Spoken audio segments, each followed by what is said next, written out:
Experiment देखा, Biot-Savart law देखा, इसके एप्लीकेशंस देखे, एम्पियर्स लॉ देखे, याद होगा एम्पियर्स लॉ देखे, फिर इसके एप्लीकेशन देखे, सोलेनॉइड और टोरॉइड देखा, और अब हम लोग लेटर हाफ में फोर्स ऑन मूविंग चार्ज देखा था, Q into v cross B.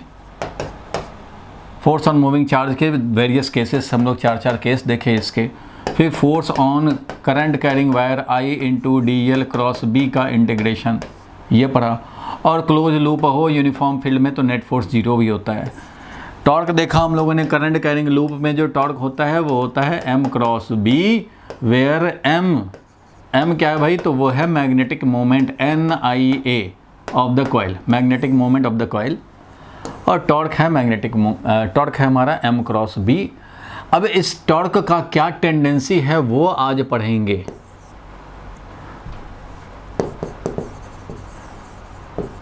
Tendency of torque, मतलब ये टॉपिक नहीं है, ये तो छोटा सा पॉइंट है। Tendency of torque on coil, जो भी करंट कैरिंग कॉइल है उसमें जो टॉर्क लगता है उसका क्या टेंडेंसी होता है, और इसके बेसिस पे हम लोग देखेंगे मूविंग कॉइल गैल्वेनोमीटर। साथ में इसका इक्विलिब्रियम में देखेंगे, इक्विलिब्रियम कब होगा, और मूविंग कॉइल गैल्वेनोमीटर ये देखेंगे आज हम लोग ये दोनों पे नज़र डालेंगे और इसको हम लोग पक्का कर लेंगे। और ये जब हो जाएगा दोनों हो जाए आज, तो सिर्फ बच जाएगा कि मूविंग कॉइल गैल्वेनोमीटर को एमीटर में कन्वर्ट करना और वोल्ट मीटर में कन्वर्ट करना। न्यूमेरिकल भी साथ साथ हम लोग करते चल रहे हैं, कुछ वेरियस टाइप के न्यूमेरिकल्स, और इसके कलेक्टिव न्यूमेरिकल भी हम लोग करेंगे। एक बार होमवर्क देंगे उसके बाद, तो उसमें कोई बात नहीं है। चैप्टर 3 का है, चैप्टर 3 का ही रखेंगे। अभी चैप्टर 4 का तो मैं वेरियस न्यूमेरिकल दिखाता चल रहा हूँ क्लास में, फिर एक बार होमवर्क दूंगा उसमें। इसका डाउट मैं डिस्कस कर, ये जो है ना वो डाउट का ही कलेक्शन है। पहले जो मैंने डाउट दिए हैं चैप्टर 2 और 3 में, तो डाउट क्वेश्चंस में कुछ लोगों ने डाउट हमें भेजा है। वो जो क्वेश्चंस जो दिए थे होमवर्क में, उनके कुछ बच्चों ने डाउट हमें भेजा है, सारे लोगों ने नहीं भेजा है अभी तक। तो कुछ लोग जो है आलसी हो गए हैं, उसके पेरेंट्स से बोलने पड़ेंगे। जिनके डाउट आए हैं उनको मैंने कंपाइल किया है, एक जगह किया है, और वो एक जगह करने से अराउंड 30 डाउट्स आए हैं। मतलब आउट ऑफ 2-3 PDF मिला करके, मतलब आउट ऑफ ऑलमोस्ट 150 क्वेश्चन या 200 क्वेश्चन हो गए होंगे टोटल मिला करके, उनमें से ये 30 डाउट आए हैं, किसी के डाउट्स। तो मैं चाहता हूं कि आप ये 30 क्वेश्चन पे फिर से अटैम्प्ट कर लें। ये आपके डाउट हो सकता है इसमें से 2 ही हों, तो आप इसको अटैम्प्ट कर लें। इसको मैं संडे इसी टाइम पे 5 बजे वाला ही टाइम, 5 to 6:35 जो टाइम है, या 40 तक टाइम है, इसी टाइम पे अब संडे भी क्लास लगेंगे। और संडे क्लास का टारगेट होगा क्या करना भाई, तो न्यूमेरिकल प्रैक्टिस कराना, चाहे वो MCQ हो या वो कॉमन डाउट के हों। मतलब टॉपिक आगे नहीं बढ़ेंगे उस क्लास में, पहले के टॉपिक पे न्यूमेरिकल होंगे। तो इस बार के संडे में ये 30 डाउट्स हैं, इनमें से डिस्कस होंगे। तो एक बार आप सब इसको ज़रूर अटैम्प्ट कर लेना। फिर से एक बार आपने किया एक राउंड और कर लेंगे, ठीक है। ये आप ज़रूर करके रखेंगे। और आज का जो टॉपिक है उसको आगे बढ़ाने से पहले मैं थोड़ा सा और आपके टेंशन को कम करूं। टेंशन को क्या कम करेंगे भाई, आपको मैं थोड़ा सा आगे का बता देता हूं कि कैसे चलेंगे हम लोगों के क्लासेस। तो भाई जो चल रहा है अपना वो चलता रहेगा, MWF एंड संडे ऐसे करके अब चलेंगे। इसमें हमारा टॉपिक प्लस न्यूमेरिकल होता रहेगा। इसमें हम लोग एक्स्ट्रा न्यूमेरिकल या डाउट हो या न्यूमेरिकल हो या MCQ हो, ऐसा करके हम लोग डिस्कस करते चलेंगे। और ऐसे करते हुए 2-3 क्लास और लगने हैं, चैप्टर 4 फिनिश हो जाएंगे। मीन्स आज डेट है 13 अगस्त तक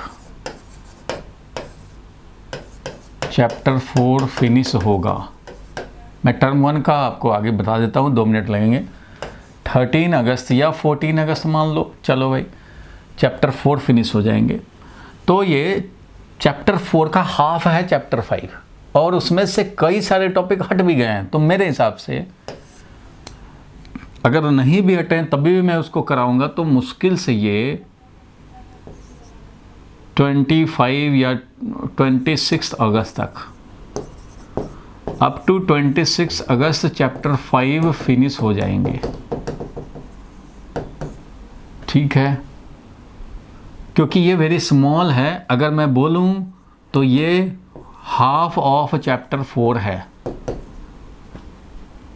और इसमें से भी 1/4 समझो सिलेबस कट हो गए हैं। तो समझ लो कि ये मुश्किल से, अगर मैं 3 क्लास भी लूँ तो ये ख़त्म हो जाएगा, सिलेबस हटे हुए हैं तो। लेकिन सिलेबस जो हैं, जो कट गए हैं, उसको भी अगर पढ़ाने हो तो मुझे 5 क्लास लगेंगे, 5 या 6 क्लास लगेंगे मैक्सिमम। तो 5 क्लास आप मान के चलो ख़त्म हो जाएंगे ये।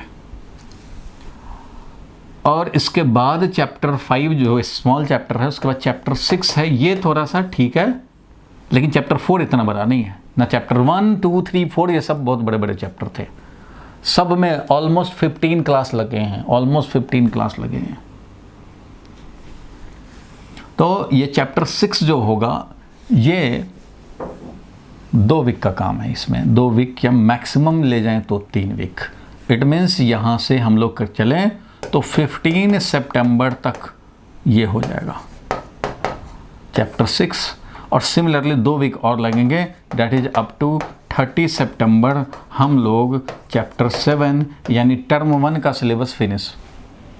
टर्म 1 का सिलेबस इतना ही है, चैप्टर 8 से लेकर के 15 तक, वो भी 15 नंबर सिलेबस कट गया है, 14 तक ही।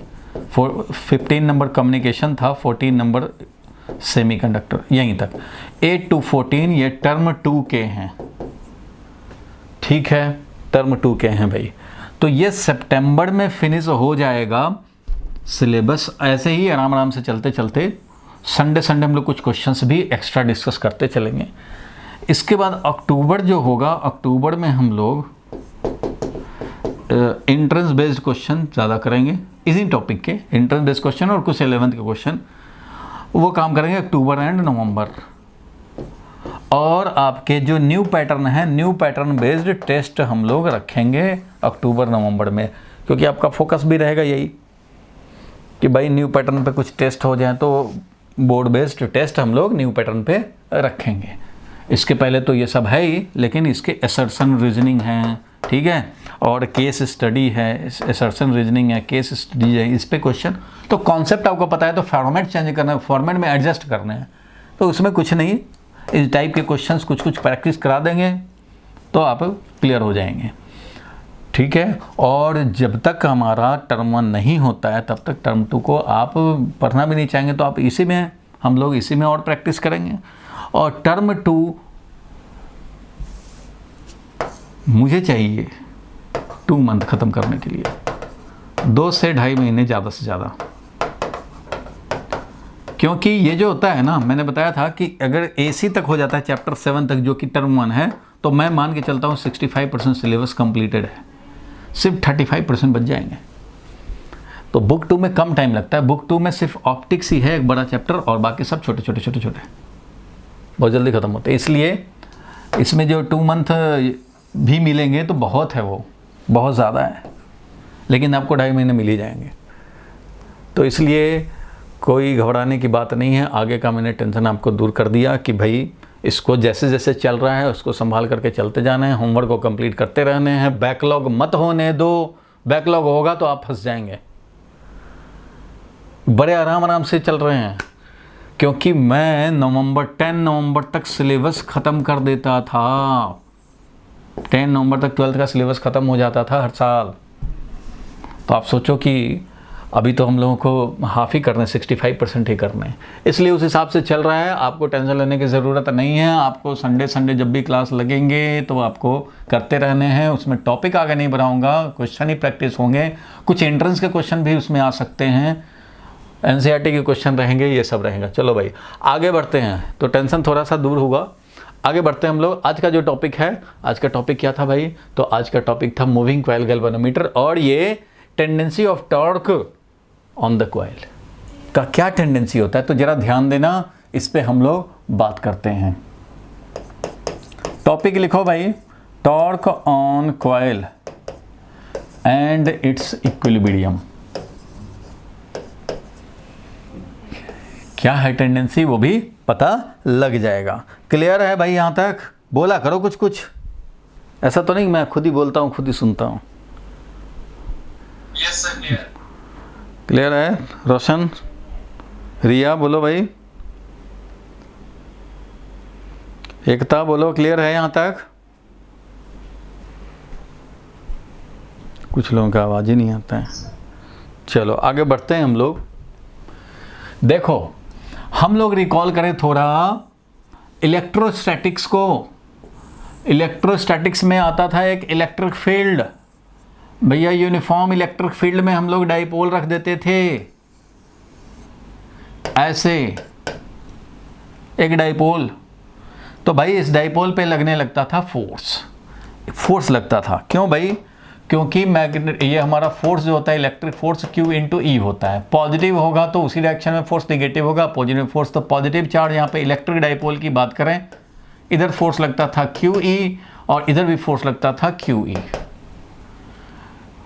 क्योंकि निगेटिव साइन को हमने काउंट कर लिया। यहाँ -Q चार्ज है, इधर +Q चार्ज है, निगेटिव को काउंट कर लिया डायरेक्शन में। वैल्यू है, इस फोर्स का वैल्यू लिख रहे हैं QE, इस फोर्स का वैल्यू लिख रहे हैं QE, दोनों QE वैल्यू का फोर्स है।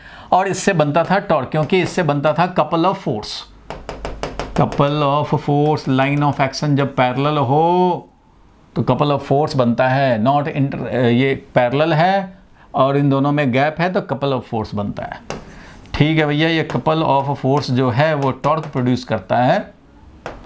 तो वो टॉर्क कितना होता है? तो किसी एक फोर्स का value multiplied by perpendicular distance, याद होगा किसी एक फोर्स का वैल्यू QE होता था, परपेंडिकुलर डिस्टेंस हमारा ये अगर R है तो R sin थीटा होता था, थीटा एंगल पे है। अगर ये डाइपोल हमारा ऐसे है भाई थीटा एंगल पे from the electric field direction, तो परपेंडिकुलर डिस्टेंस हो जाता था ये R sin थीटा, या L अगर है तो L sin theta, L sin theta, और इसी से बनता था Q इंटू L को बोलते थे P sin थीटा। याद होगा ये सब। आप सोचेंगे ये सब क्यों करा रहे हैं सर?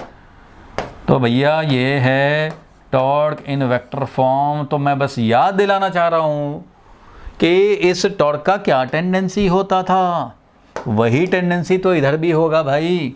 इसका क्या टेंडेंसी होता था, इस डाइपोल का क्या करता था ये? तो इस पे फोर्स लगा करके इधर टॉर्क बनाता था ऐसे, ये टॉर्क बनाता था ऐसे, और ये रोटेट करा करके इसको अलाइन करने का टेंडेंसी होता था। प्लस इधर माइनस, मतलब डाइपोल को अलाइन कर देना है किस डायरेक्शन में? फील्ड के डायरेक्शन में।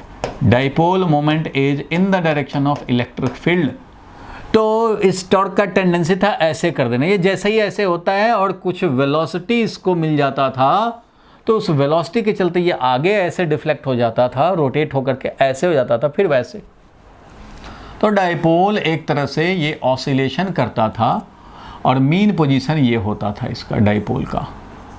ये मीन पोजीशन है, इधर से इधर ये ऑसिलेट करता रहता था, इधर से इधर ये ऑसिलेट करता रहता था अपना ऐसे ऐसे ऐसे ऐसे, और फाइनली ये इसी डायरेक्शन में अलाइंड हो जाता था। किस डायरेक्शन में भाई? तो डाइपोल मोमेंट के डायरेक्शन में अलाइंड हो जाता है। ये टॉर्क का टेंडेंसी होता है to align the dipole in the direction of electric field. और अगर ये सर्टेन लेंथ कवर करके आया, सर्टेन डिस्टेंस कवर करके आया है, ओरिएंटेशन कुछ कवर हुआ है, तो due to inertia of motion ये अपोजिट में डिफ्लेक्ट होता है, लेकिन फिर ये रिस्टोरिंग टॉर्क बनता है, क्योंकि जब ये ऐसे हो जाएगा तो फिर इस पे फोर्स ऐसे लगेगा, और फिर इस टॉर्क का भी टेंडेंसी होगा कि भाई फिर वापस आ जाइए किधर? इस डायरेक्शन में।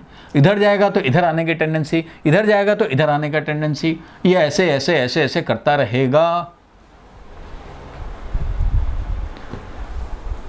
अगर मैं इस रेड पेन से दिखाऊं तो ये पेन इलेक्ट्रिक फील्ड के डायरेक्शन की तरफ अलाइन होने के लिए ऐसे ऐसे वाइब्रेट करेगा, ऐसे ऐसे वाइब्रेट करेगा, ऐसे ऐसे वाइब्रेट करते करते करते करते और फाइनली रिस्टोरिंग टॉर्क इसको ऐसे ऐसे करके अलाइन कर देगा।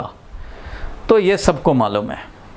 सो tendency was to align the dipole. Similarly ये मैं इसलिए याद दिलाया क्योंकि यही चीज़ यहाँ भी होने हैं। तो यहाँ ध्यान देना भाई, यहाँ पे भी अगर यूनिफॉर्म मैग्नेटिक फील्ड हो, ये है यूनिफॉर्म मैग्नेटिक फील्ड। अब ध्यान देना, यहाँ पे समझने की बात है।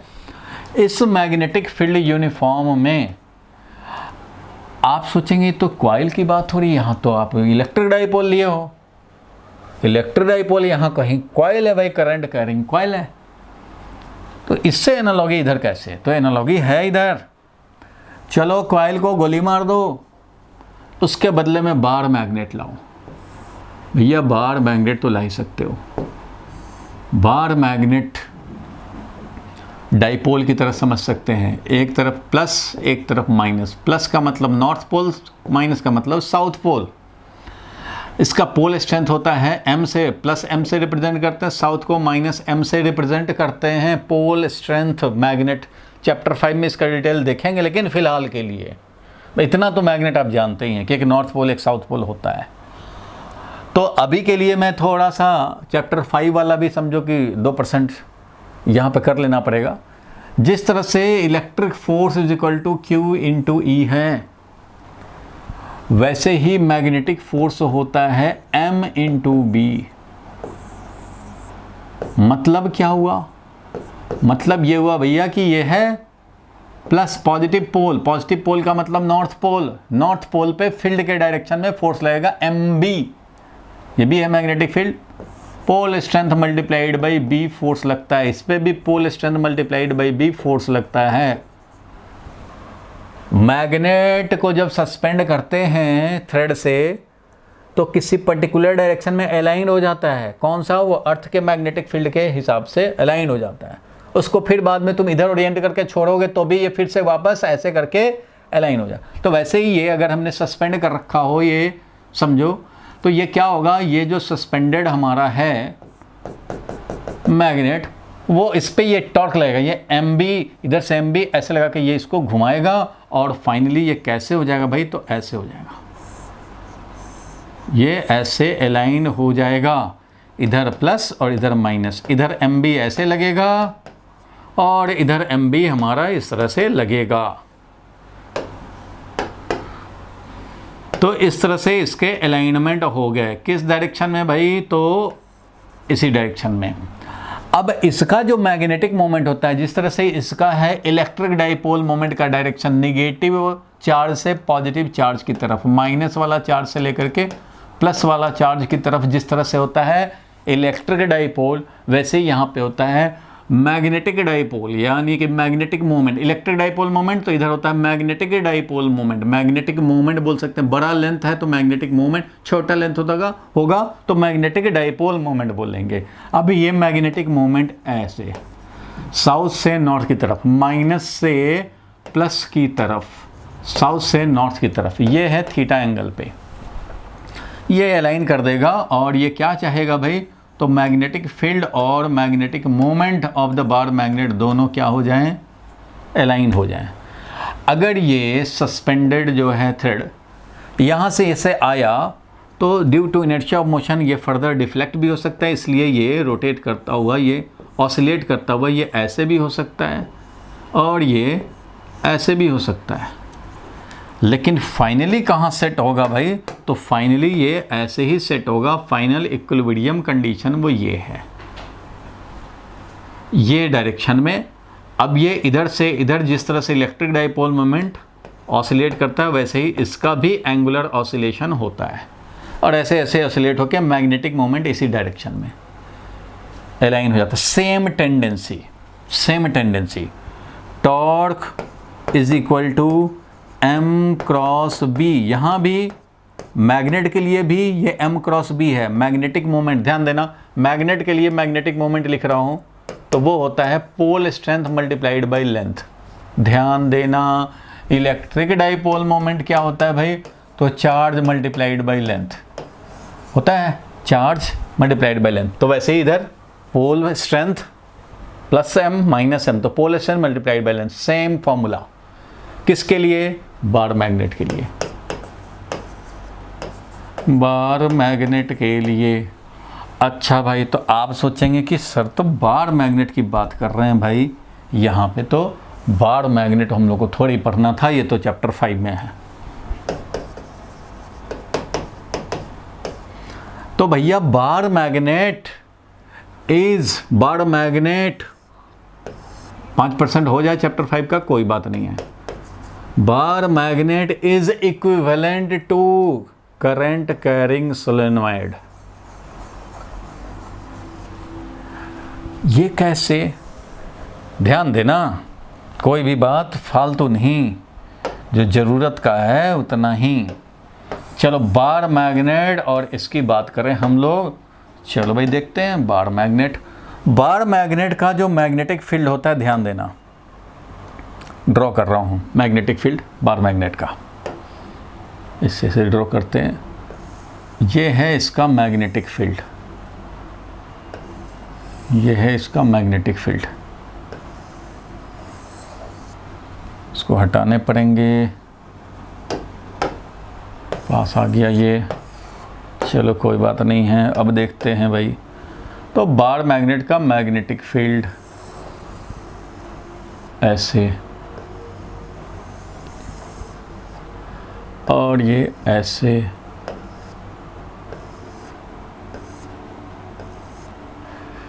इस तरह से ये बार मैग्नेट का मैग्नेटिक फील्ड ऐसा होता है, वो सबको मालूम है, तुमने 9th 10th में भी देखा होगा भाई, ऐसा मैग्नेटिक फील्ड इसके निकलते हैं, बोलो देखा है ना सबने, ऐसा होता है बार मैग्नेट का। Magnetic field produced by the bar magnet, एक तरफ है नॉर्थ पोल, दूसरी तरफ है साउथ पोल, बोलो ऐसा होता है magnetic field due to bar magnet. अब मैं बात कर रहा हूं कि magnetic field due to current carrying solenoid कैसा होगा भाई, तो magnetic field due to current carrying solenoid देखो कैसा होगा। इसका जैसा फील्ड है वैसा ही होगा,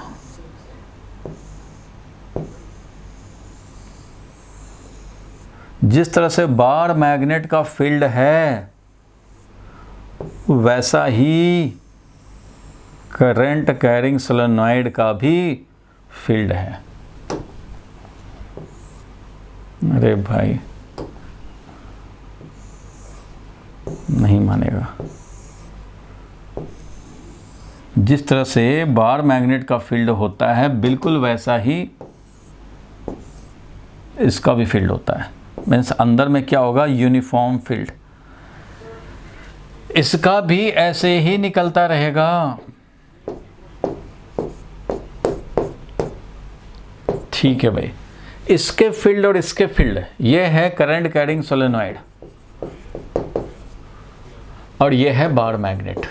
ध्यान देना, अगर दूर से आपको फील्ड दिखाया जाए, फील्ड मतलब मान लो ड्रोन है, तो आप देखकर ये नहीं बता पाएंगे कि कौन बार मैग्नेट का फील्ड है और कौन सोलेनॉइड का फील्ड है।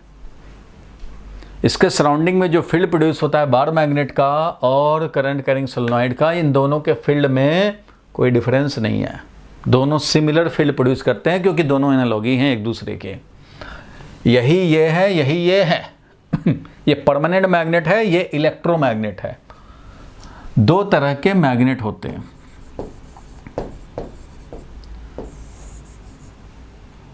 एक ये है, इसको बोला permanent magnet. Bar magnet is permanent magnet, pocket में रखो तब भी मैग्नेट, घर लेके गए वो घर में भी मैग्नेट है, ऑफिस लेके गए ऑफिस में भी मैग्नेट है। और एक है इलेक्ट्रोमैग्नेट। इलेक्ट्रोमैग्नेट का मतलब है जब इलेक्ट्रिसिटी है तब मैग्नेट है, जब इलेक्ट्रिसिटी बंद तो मैग्नेट बंद। मतलब ये सोलेनॉइड है, इसको सेल लगा करके करंट पास करा दिया, करंट कैरिंग सोलेनॉइड है तो फील्ड प्रोड्यूस कर रहा है, मैग्नेट बना हुआ है। करंट ऑफ तो फिर ये स्प्रिंग, करंट ऑफ तो स्प्रिंग है, करंट ऑन कर दिया, करंट कैरिंग सोलेनॉइड बन गया, ये बार मैग्नेट की तरफ फील्ड प्रोड्यूस करेगा। इसलिए मैग्नेट दो तरह का, परमानेंट मैग्नेट, इलेक्ट्रोमैग्नेट। ये समझ गए? तो ये इज इक्विवेलेंट टू दिस, ठीक है। ये बात समझ गए। थोड़ी देर में हम लोग वापस आ जाएंगे जहां से स्टार्ट किया था। अब मैं क्या करूं, इसको कट करते हैं। ऐसे कट कर दिया तो छोटा सा मैग्नेट, तो यहां पे ये छोटा सा कॉइल, कट करके एक पार्ट निकाल लिया। इसका फील्ड देखेंगे तो इसका फील्ड भाई ऐसे देखेंगे, इसका फील्ड भी हमारा इस तरह से इसका फील्ड है। तो भैया इसका फील्ड भी कौन कम रहेगा, इसका भी वैसे ही फील्ड है, इसका भी वैसा ही फील्ड है। ये हो गया छोटा सा लेंथ का मैग्नेट। वो बड़ा लेंथ था तो कट करके ऐसे कर दिया। नॉर्थ साउथ, नॉर्थ से निकलता रहता है फील्ड और साउथ से एंटर करता है मैग्नेटिक फील्ड। डिटेल चैप्टर 5 में आएगा। इसका भी करंट कैरिंग सोलेनॉइड है तो एक तरफ से निकलेगा और दूसरी तरफ से एंटर करेगा। ये ऐसे आएगा, इधर से निकल के ऐसे आ रहा है। अब देखो ध्यान देना, ये हमने इसको कट किया तो ये छोटा सा बन गया। इसको क्या करें अब हम लोग, वो बार मैग्नेट था, सोलेनॉइड था, ठीक है। इसको अब करते हैं और कट करते हैं तो ये बन गया छोटा सा,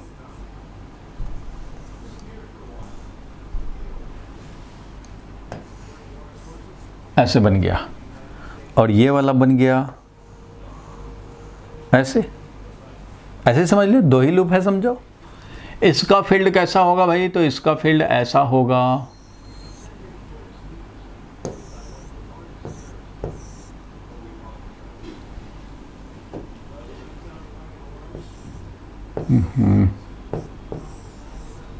इस तरह से इसका फील्ड है तो इसका भी फील्ड वैसा ही है, सेम फील्ड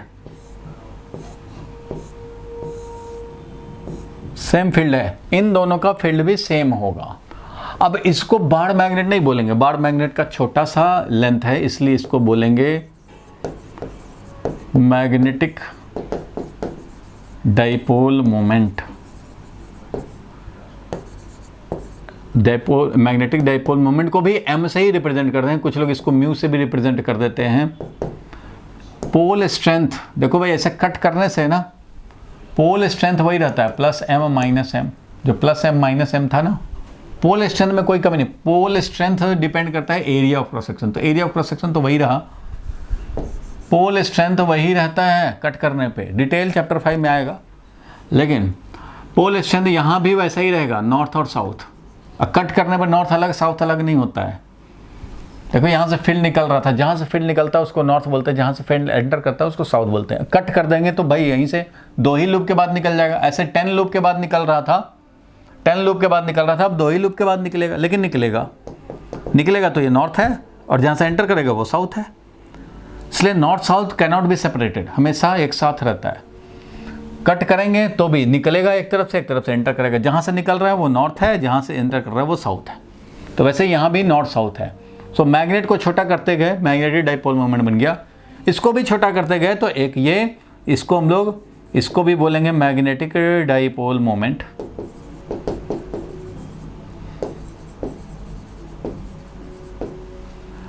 ये है क्या भाई, तो पार्ट ऑफ बार मैग्नेट है। पार्ट ऑफ क्या है ये, पार्ट ऑफ बार मैग्नेट। बीच बीच में थोड़ा बोला करो भाई मेरे, पार्ट ऑफ बार मैग्नेट है। और ये क्या है भाई, तो part of current carrying solenoid है। तो करंट कैरिंग सोलेनॉइड का है तो इसको समझ लो कि solenoid of very small length. और इसका नंबर ऑफ टर्न भी बहुत कम हो जाएंगे। जब लेंथ ही बहुत कम है तो नंबर ऑफ टर्न भी बहुत कम हो जाएंगे। और अगर इसको और कट कर दें, छोटा सा लेंथ का हो जाएगा ये। और ये वाला में हो सकता है मेरा एक ही लूप आए। तो एक लूप, इतने डिस्कशन का मेन मकसद था कि एक लूप जो होता है, this is equivalent to a magnetic dipole moment, इसको बोलते हैं मैग्नेटिक डाइपोल मोमेंट। ये भी मैग्नेटिक डाइपोल मोमेंट है। एक लूप भी रह गया तो ये भी नॉर्थ और साउथ को जनरेट करेगा। छोटा सा लेंथ भी रह जाएगा तो ये भी नॉर्थ साउथ बनेगा, ये भी नॉर्थ साउथ बनेगा। एक तरफ से फील्ड निकल रहा है भाई तो इधर नॉर्थ है, जिधर से एंटर कर रहा है तो उधर साउथ है। वैसे ये भी। So even a single loop is equivalent to a magnet, plus pole strength minus pole strength, मतलब इधर नॉर्थ है इधर साउथ है। मेरा मकसद था इतना करने का कि नंबर 1 बात तो ये समझो कि current carrying solenoid and bar magnet दोनों एक तरह के हैं। यहाँ पे मैग्नेटिक मोमेंट हम लोग लिखते हैं pole strength multiplied by the length, और यहाँ पे मैग्नेटिक मोमेंट जो लिखते हैं वो होता है NIA। अगर मान लो ये pole strength multiplied by length 10 unit का मैग्नेटिक मोमेंट है, 10 यूनिट का मैग्नेटिक मोमेंट है, तो ये भी 10 यूनिट का अगर मैग्नेटिक मोमेंट इसका वैल्यूज रख दें और 10 यूनिट आ जाए SI में 10, इस पर SI में 10 यूनिट क्या होता है मैग्नेटिक मोमेंट का भाई, तो n तो भाई नंबर है, ये है एम्पियर, तो एम्पियर मीटर स्क्वायर होता है क्योंकि एरिया है मीटर स्क्वायर, तो ampere metre square unit. 10 ampere metre square का मैग्नेटिक मोमेंट अगर इसका है और इसका भी 10 ही SI में हो जाए तो दोनों इक्विवेलेंट है और दोनों का मैग्नेटिक फील्ड सेम स्ट्रेंथ का डेवलप होगा। इससे 10 सेंटीमीटर पे जितना फील्ड स्ट्रेंथ, इससे भी 10 सेंटीमीटर पे उतना ही फील्ड स्ट्रेंथ, इक्विवेलेंट हो जाएगा।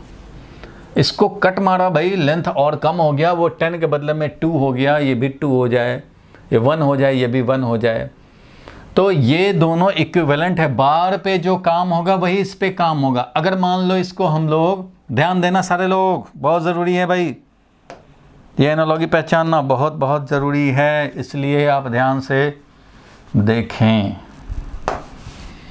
अगर मान लो इस बार मैग्नेट को मैंने मैग्नेटिक फील्ड में रखा, ये है मैग्नेटिक फील्ड सपोज, तो भैया इस मैग्नेटिक फील्ड में रखो, यूनिफॉर्म मैग्नेटिक फील्ड में, तो इस नॉर्थ वाले पे फोर्स लगेगा ऐसे, साउथ वाले पे फोर्स लगेगा ऐसे, लगेगा भाई, जो अभी हम लोग देख रहे थे ऐसे फोर्स लगेगा, और इससे क्या होगा, ये टॉर्क बनेगा और इस डायरेक्शन में अलाइन होगा।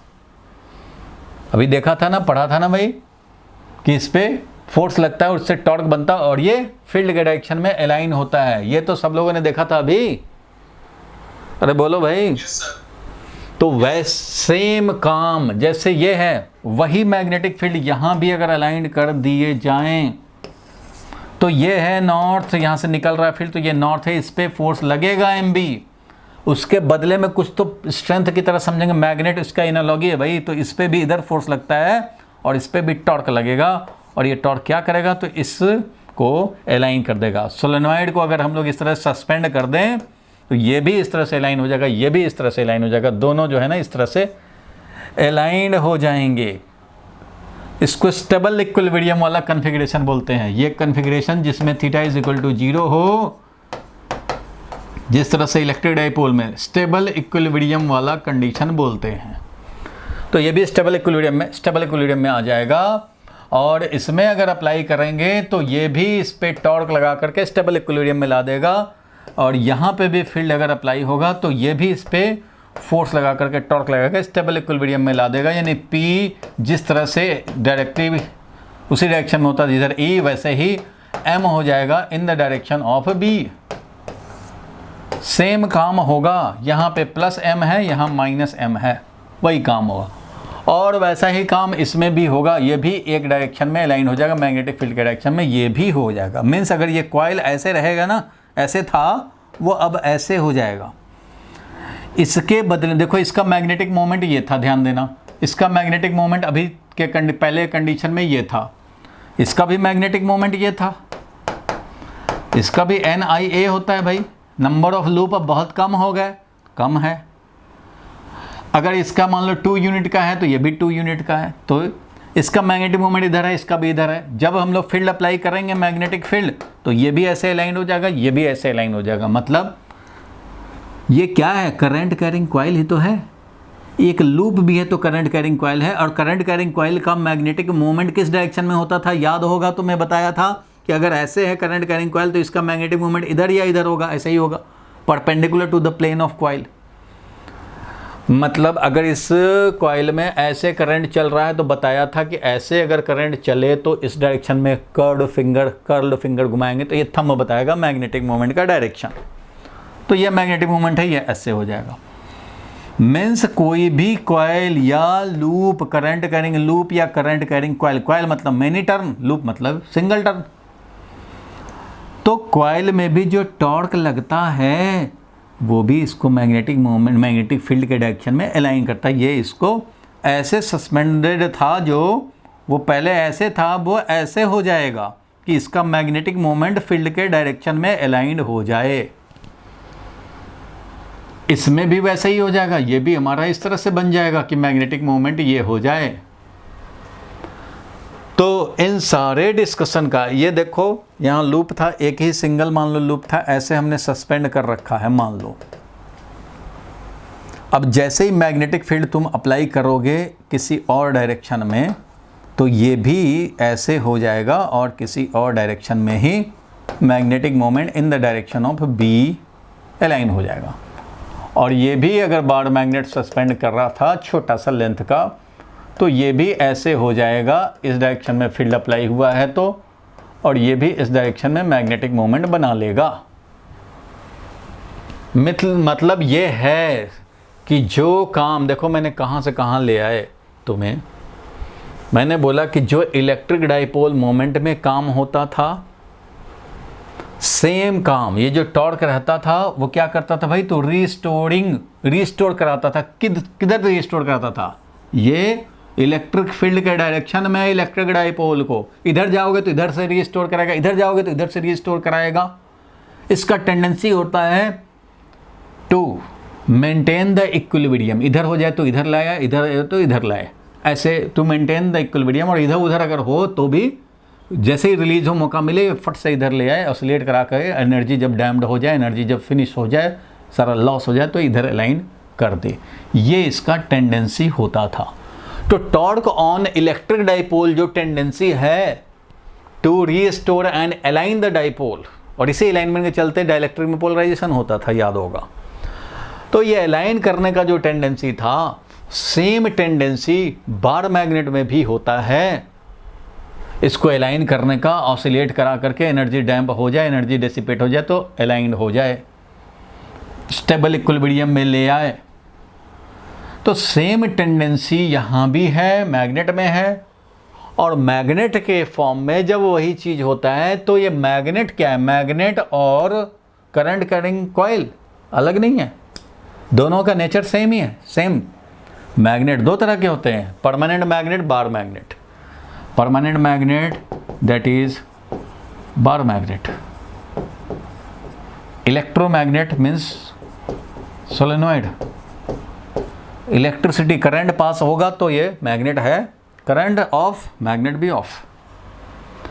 तो जो ये है इसमें भी मैग्नेटिक फील्ड जिधर अलाइन करोगे, जिधर अप्लाई करोगे उधर ही ये अलाइन हो जाएगा ऑसिलेट करके, उधर ही ये भी अलाइन हो जाएगा ऑसिलेट करके। इसलिए जो भी टॉर्क लगता है, कौन सा टॉर्क,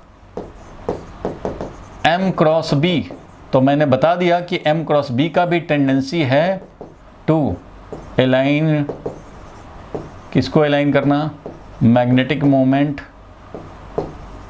अलोंग मैग्नेटिक फील्ड। इसका टेंडेंसी यही होता है, चाहे वो मैग्नेट बड़ा हो, सोलेनॉइड बड़ा लेंथ का हो या छोटा लेंथ का हो या बेहद छोटा लेंथ का हो, सबका टेंडेंसी एक है। मीन्स जो टॉर्क लग रहा है M cross B that is NIA किसी कॉइल के लिए और क्रॉस B, इसका टेंडेंसी होता है टू अलाइन किसको, कॉइल, कॉइल यानी कि कॉइल का magnetic moment along magnetic field, इसका ये टेंडेंसी है। और ये टेंडेंसी का मतलब है theta is equal to 0 condition में लाना, और थीटा इक्वल टू 0 डिग्री लाना मतलब स्टेबल इक्विलिब्रियम। बोलो याद आया भाई पहले वाला भी। बोलो पहलवानों। Yes sir. सेम काम यहाँ भी हुआ, और इस तरह से बार मैग्नेट के कितने भी टुकड़े कर दो, नॉर्थ और साउथ, ये भी 1 मार्क्स का क्वेश्चन आता है, can we separate north pole and south pole? तो भाई नो।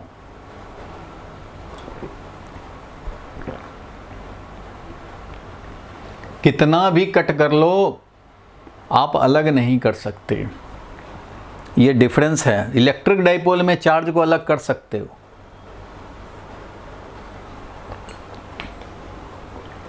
इन दोनों में ये डिफरेंस है, क्योंकि इलेक्ट्रिक में होता था minus Q charge plus Q charge, यहां से निकलता था फील्ड, ऐसे बनता था। दोनों में डिफरेंस है भाई, इस तरह का बनता था इसके फील्ड लाइन, याद होगा तुम्हें भी। इसमें से ये दोनों देखो, ये आइसोलेटेड एग्जिस्ट करते हैं, इसको आप चाहो तो कट करके, ये HCl मॉलिक्यूल है, ब्रेक करके Cl माइनस को अलग ले जाओ, H प्लस को अलग ले जाओ, अलग कर सकते हैं, ठीक है। नॉर्थ से निकलता, ये प्लस से निकलता है और नेगेटिव पे टर्मिनेट होता है। यहाँ इलेक्ट्रिक फील्ड लाइन कहाँ से स्टार्ट हो रहा है और कहाँ टर्मिनेट हो रहा है वो पता है, इसके अंदर कुछ नहीं होता इलेक्ट्रिक फील्ड। लेकिन इसका अपोजिट हम लोग मैग्नेट की बात करें तो minus M plus M separate नहीं हो पाते हैं, क्योंकि ये ऐसा कुछ है नहीं, जैसे चार्ज है वो वैसे कुछ यहाँ एग्जिस्टेंस नहीं है। आप सोलेनॉइड में, स्प्रिंग में कहाँ ढूंढोगे कहाँ नॉर्थ है कहाँ साउथ है, मिलेगा ही नहीं। पोल स्ट्रेंथ कोई वहाँ पार्टिकल थोड़ी रखा हुआ जहाँ स्प्रिंग में से निकाल लें तो नॉर्थ निकल जाएगा, नहीं भाई।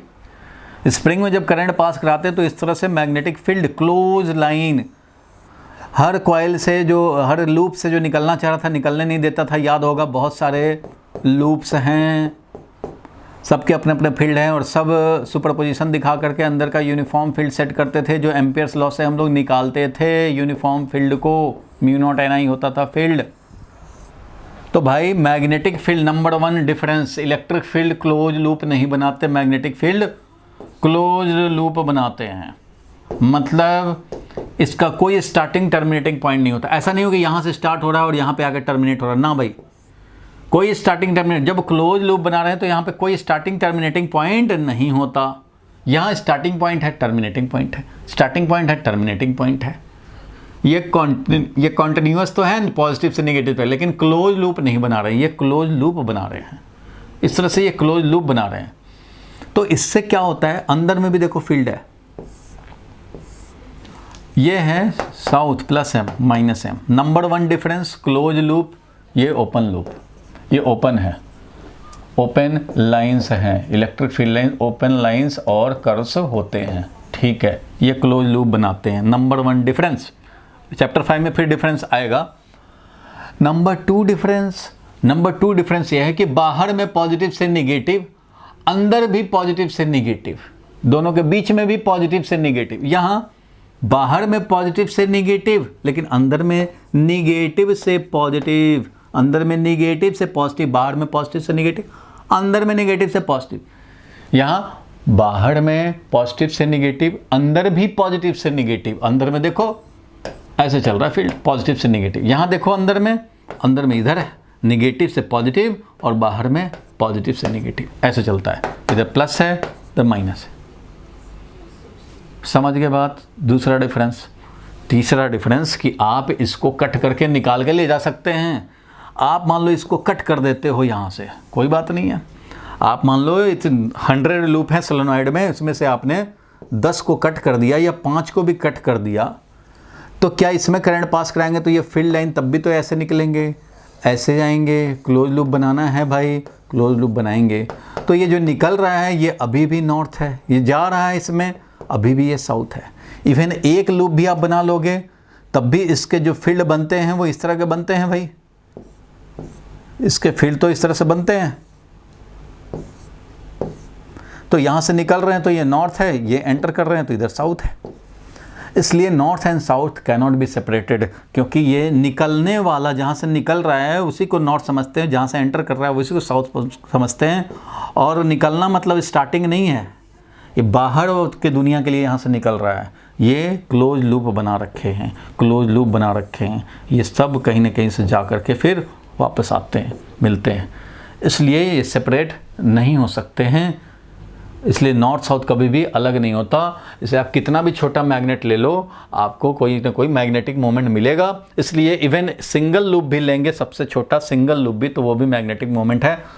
So any current carrying coil, ध्यान देना, any current carrying coil placed, coil हो या लूप भी हो, एक लूप भी हो, इसका मैग्नेटिक मोमेंट होगा depending on the direction of current. ऐसे करंट चल रहा है, कर्ल फिंगर घुमाएंगे, थंब बताएगा मैग्नेटिक मोमेंट।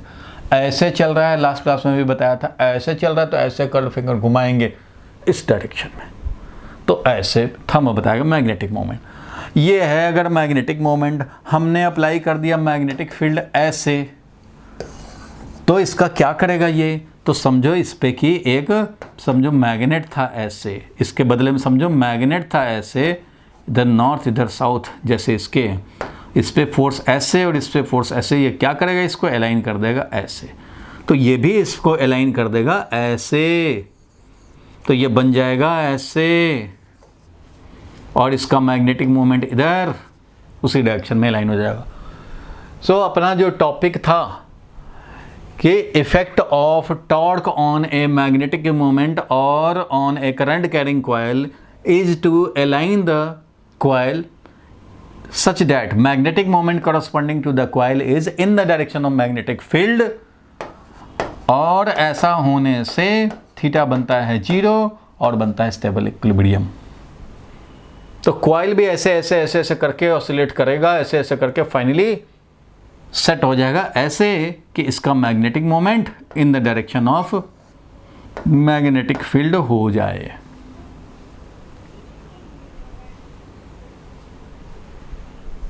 बोलो भाई, यहां तक तो क्लियर हुआ? यस। चलो, जब यहां तक क्लियर हो गया तो वापस आ जाऊं। सोलेनॉइड था और इधर इलेक्ट्रिक डाइपोल था। अच्छा भाई, तो यहाँ पे अब क्वेश्चन एक आता था कि ठीक है भैया, ये ऑसिलेट कर रहा है, अपने इक्विलिब्रियम के अराउंड ऑसिलेट कर रहा है, तो इसका टाइम पीरियड निकालो और ये प्रूव करो कि इसका आइसोलेशन, इसका जो ऑसिलेशन है वो एसएचएम में है। तो ये भी एक क्वेश्चन बनता था, find time period of SHM with small theta. तो वैसे ही यहां भी आता है कि कोई सोलेनॉइड ऐसे ऐसे ऑसिलेट करने लग जाए या बार मैग्नेट ऑसिलेट करने लग जाए तो इसका टाइम पीरियड क्या होगा। तो पहले इसका टाइम पीरियड पहले भी निकाला था, फिर भी मैं अभी करता हूं कि याद आपको आ जाए और फिर से इसका निकालेंगे। चलो भाई, यहाँ पे टाइम पीरियड निकालना चाहते हो, ये इलेक्ट्रिक फील्ड है, इलेक्ट्रिक फील्ड में डाइपोल मोमेंट अलाइंड हो गया भाई ऐसे, थीटा इज इक्वल टू 0 पे, ये है हमारा स्टेबल इक्विलिब्रियम वाला कंडीशन। अच्छा भाई, स्टेबल इक्विलिब्रियम वाला कंडीशन है, बहुत बढ़िया। अब इसको आप थोड़ा भी डिस्प्लेस करेंगे तो एक टॉर्क लगेगा भैया, ऐसे ऐसे फोर्स लगेगा और इस पर टॉर्क लगेगा, ऐसे रहेगा तब भी टॉर्क लगेगा भाई, ये डाइपोल मोमेंट है तब भी टॉर्क लगेगा, इधर ऐसे फोर्स लगेगा, इधर ऐसे फोर्स लगेगा और ये इसको फिर से वापस लाएगा। मीन्स जब ये थीटा एंगल पे होगा तो टॉर्क लगेगा। Torque at theta deflection, torque होता है m क्रॉस b, यानी कि यहाँ पे होगा p क्रॉस e। चलो भाई, यहाँ पे हो गया p क्रॉस e। आप बताओ जरा, हमें चाहिए होता है एसएचएम के लिए कंडीशन ऑफ एसएचएम, सबको याद होगा कंडीशन एसएचएम के लिए होता था, अगर लीनियर एसएचएम है तो acceleration at x displacement should be minus omega square x, linear SHM का कंडीशन। एंगुलर एसएचएम का कंडीशन भाई, angular acceleration at theta orientation is proportional to angular displacement. ये एंगुलर एसएचएम के लिए, ये लीनियर एसएचएम का कंडीशन। भाई इतना तो सबको याद है, बोलो आदित्य, ये कंडीशन होता था। अभी क्या हो रहा है, अभी लीनियर थोड़े ही हो रहा है, कहीं एक लाइन पे थोड़े ऐसे ऐसे मोशन हो रहा है जो लीनियर देखेंगे, ये नहीं देखेंगे। यहाँ के लिए हमें एंगुलर, एक स्टेबल इक्विलिब्रियम वाले से थीटा ऊपर थीटा नीचे तक ये चल रहा है, ऐसे ऐसे। इसके लिए एंगुलर एसएचएम के लिए टेस्ट करना चाहते हैं, so we need alpha at theta angular position. तो मैं अल्फा तो निकालूंगा, उसके लिए हमें चाहिए torque at theta orientation divided by moment of inertia. Torque equal to I alpha होता है, तो alpha is equal to torque divided by moment of inertia, याद होगा। अब ये भी तो नहीं भूल गए। तो थीटा ओरिएंटेशन पे जो टॉर्क है P क्रॉस E, इसको क्या लिखेंगे भाई? तो इसको लिखेंगे माइनस PE साइन थीटा। बोलो लिखेंगे कि नहीं? आप बोलेंगे माइनस क्यों लिख रहे हैं? माइनस लिख रहे हैं, रीस्टोरिंग नेचर दिखाता है ये। अगर एंटी क्लॉकवाइज एंगुलर डिफ्लेक्शन हुआ तो ये क्लॉकवाइज टॉर्क लगेगा। क्लॉकवाइज अगर एंगुलरली डिस्प्लेस्ड हो गया तो ये एंटी क्लॉकवाइज टॉर्क लगेगा। मीन्स जैसे स्प्रिंग में होता था, एक्स पॉजिटिव तो फोर्स निगेटिव, एक्स निगेटिव तो फोर्स पॉजिटिव। तो स्प्रिंग फोर्स को लिखते थे तुम माइनस ऑफ के एक्स। क्यों भैया ये माइनस क्यों लिखते थे? एक्स पॉजिटिव होगा तो spring force negative, restore mean की तरफ, और एक्स निगेटिव होगा तो निगेटिव बल्कि फोर्स पॉजिटिव डायरेक्शन में। भैया यही काम तो यहाँ भी है। एक्स इधर तो इधर जैसे था वैसे, थीटा इधर तो टॉर्क इधर, और थीटा इधर तो टॉर्क इधर लाने का टेंडेंसी, मीन्स रीस्टोरिंग नेचर। तो जिस तरह से वहाँ रिप्रेजेंट करता है वैसे ही वेक्टर फॉर्म में नहीं लिखेंगे भाई, प्लस माइनस में ही लिखेंगे, क्योंकि वेक्टर फॉर्म में ये थोड़ी लाते हैं हम लोग। तो रीस्टोरिंग टॉर्क दिखा रहा है, restoring nature of torque. So alpha का वैल्यू मिला हमें मोमेंट ऑफ इनर्शिया माइनस ये PE sine theta divided by moment of inertia का वैल्यू आई है इलेक्ट्रिक डाइपोल का, अपने ही सेंटर के अबाउट रोटेट करने का। तो भाई रॉड होता है तो ml²/12 होता है, रॉड की तरह हो तो दूसरे शेप में होगा तो उसका मोमेंट ऑफ इनर्शिया लिखना पड़ेगा। तो ये कांस्टेंट, ये साइन थीटा। तो अभी तक तो ये एसएचएम वाला कंडीशन नहीं है, क्योंकि एसएचएम के लिए अल्फा प्रोपोर्शनल थीटा होना चाहिए। अभी तक तो ये एसएचएम का कंडीशन नहीं है। But if theta is very small, अगर थीटा हमारा वेरी स्मॉल हो, that is theta less than 6 degree या 7 डिग्री, ऐसा अगर होता है तो उस कंडीशन में साइन थीटा बन जाता है। तो अल्फा लिखेंगे तो minus PE upon I into theta, ये बन जाता है। तो ऐसे में एसएचएम का कंडीशन सेटिस्फाइड है, और जब एसएचएम का कंडीशन सेटिस्फाइड है तो फिर हम लोग टाइम पीरियड निकाल लेते हैं। कैसे भाई? कंपेयर करके। क्यों? क्योंकि स्टैंडर्ड क्या है उससे कंपेयर कर, comparing with alpha is equal to minus omega square theta. Alpha is equal to minus omega square theta. तो यहाँ से हमें ओमेगा निकल जाएगी। देखो ये है minus omega square, omega square ये है, मीन्स ओमेगा का वैल्यू हो गया √PE divided by moment of inertia, √PE divided by moment of inertia. So time period जो होता है एसएचएम में पढ़ा होगा तुमने 2π/ओमेगा, तो 2π/ओमेगा का वैल्यू लिखेंगे I/PE। ये बन गया। ये हमने तो चैप्टर 1 में भी कराया था, याद है? टाइम पीरियड ऑफ एसएचएम निकाल लिए। एंगुलर एसएचएम होगा और उसका टाइम पीरियड हमने निकाल लिया।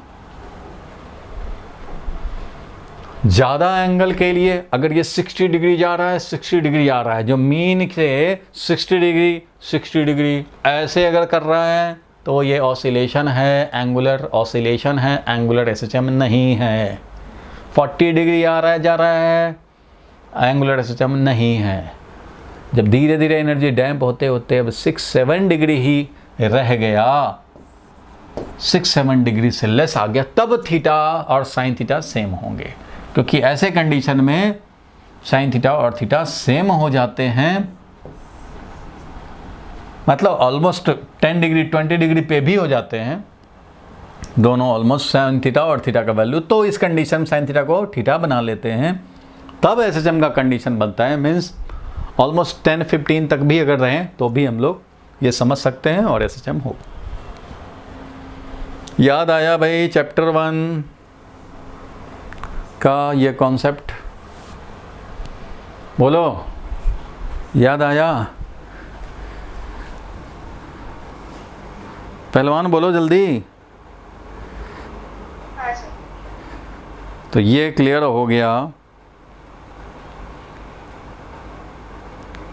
तो अब इसी बेसिस पे जरा आप निकालो उधर का टाइम पीरियड, उधर का भी टाइम पीरियड हम लोग निकाल सकते हैं भाई इसी बेसिस पे। ध्यान दो सारे लोग, इसी बेसिस पे हम लोग यहाँ भी अब टाइम पीरियड निकाल पाएंगे।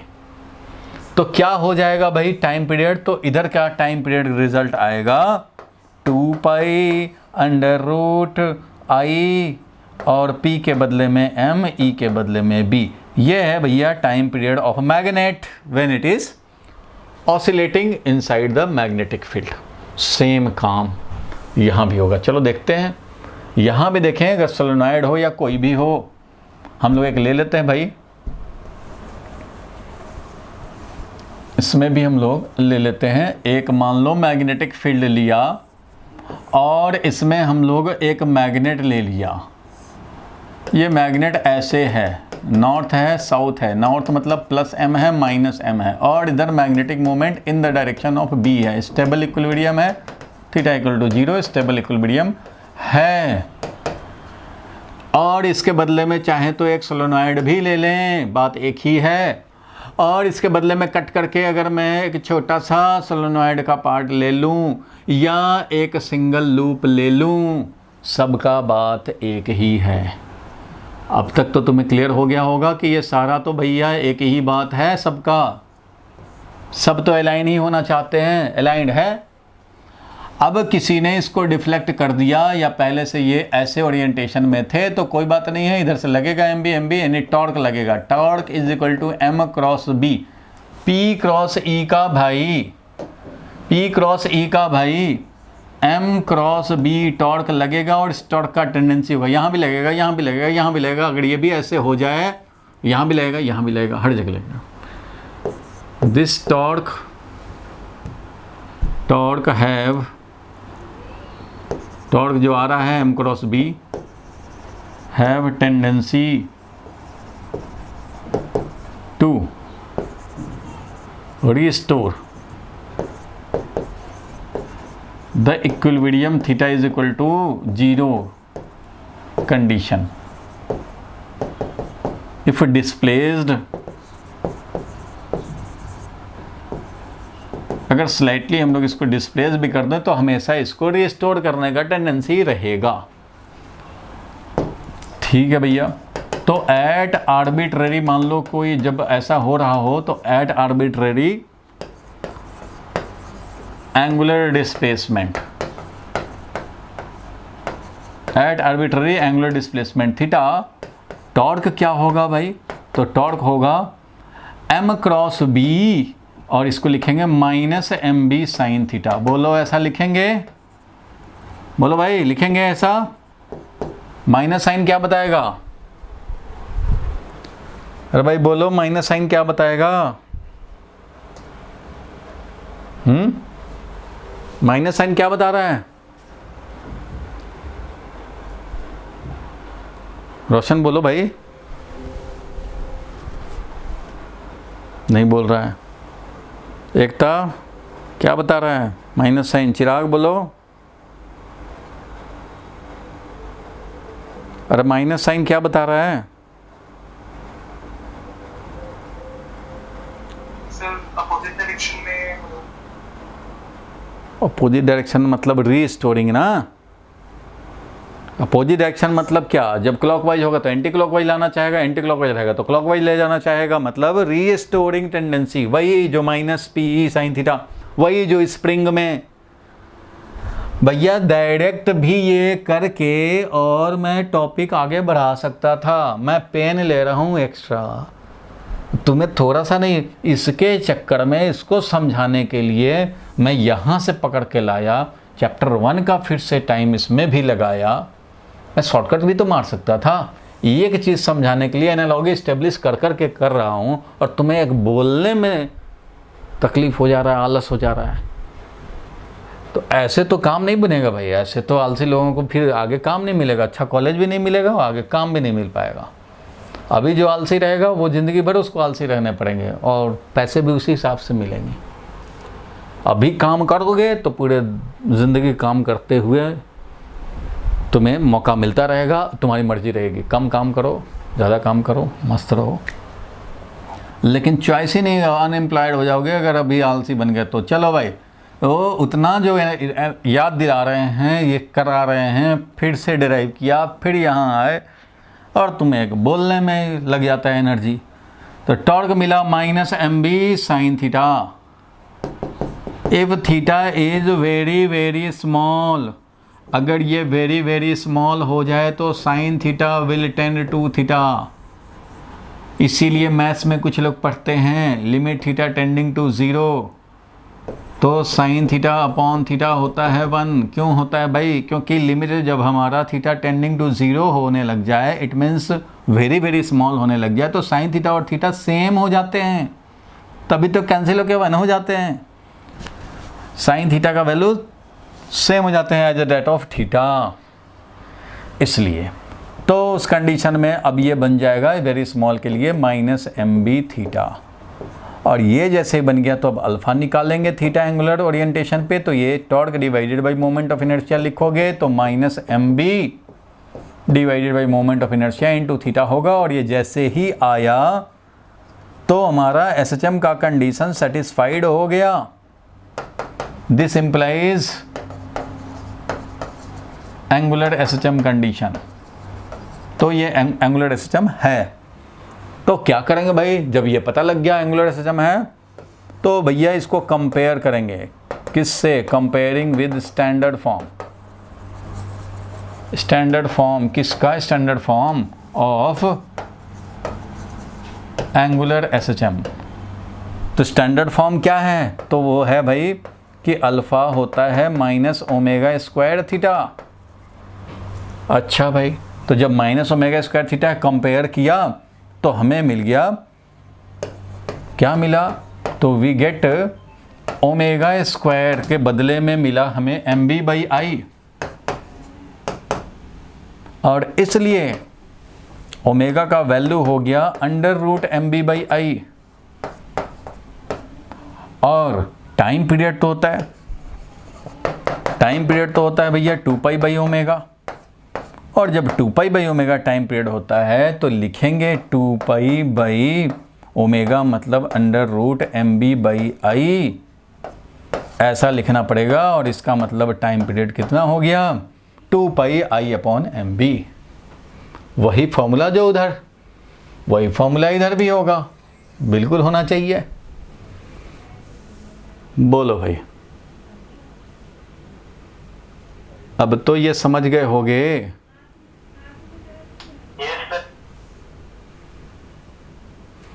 ठीक है, ये समझ गए तो जिस तरह से इधर फॉर्मूला वैसे ही ये भी फॉर्मूला, समझ गए इस बात को। ठीक है भाई, स्क्रीनशॉट लेना हो ले लो, नोट करना हो नोट कर लिया आपने। कोई कन्फ्यूज़न हो पूछ लो भाई, आराम आराम से करा रहा हूँ, कोई जल्दी नहीं मचा रहा भाई, तुम्हें क्लियर करते चलो, आगे बढ़ें। कोई डाउट तो नहीं है? अगर 2% भी डाउट है तो पूछ लो भाई। डाउट उसी को बनता है जो रेगुलर नहीं रहता है। क्लास छूटे नहीं, और क्लास छूटे तो हिम्मत टूटे नहीं। चलो आगे बढ़ते हैं हम लोग। तो हम लोग देख रहे थे भाई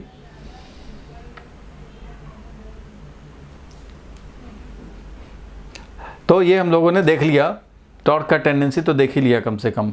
चलो शायद इसका खेल ख़त्म हुआ, अब दूसरा खेल पे आते हैं हम लोग। दूसरा खेल क्या है भाई? तो अब दूसरा टॉपिक लिखेंगे। एक तो हम लोगों ने ये समझ लिया कि क्या टेंडेंसी होता है, और SHM कराने का टेंडेंसी होता है, SHM भी हो जाता है, टाइम पीरियड भी निकाल लिया। अब आप लिखेंगे moving coil galvanometer. Very very important topic लिखो, मूविंग कॉइल गैल्वेनोमीटर। ठीक है भैया, मूविंग कॉइल गैल्वेनोमीटर देखा जाएगा। नाम ही है कॉइल मूव करता होगा, नाम से ही पता लग रहा है कि मूव करता होगा। क्या भाई? कॉइल। और गैल्वेनोमीटर मतलब करंट मेजर करने का ये डिवाइस है। छोटा करंट, छोटा पोटेंशियल डिफरेंस मेजर कर लेता है। ये मेनली ये करंट मेजरिंग डिवाइस है।